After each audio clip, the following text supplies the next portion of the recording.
Hi, this is Garrett with More Machine Tools. I'm here working on a Delem control, and I would like to just showcase how easy it is to create a one-off part in the manual screen.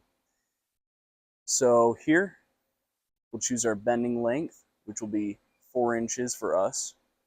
Choose our angle, which will be 90 degrees. Go over here to our thickness, and our material thickness is 0.235. Select our material, which is mild steel. We'll open our die library here and select our largest opening. Now, we'll shift our back gauge to 2 inches. The part is 4x4, so that'll put a bend right in the center. And now we'll move over to the machine and actually make the bend. All right, here's the part we're going to bend. So we'll just go ahead and throw it in up against our back gauge and hit the pedal.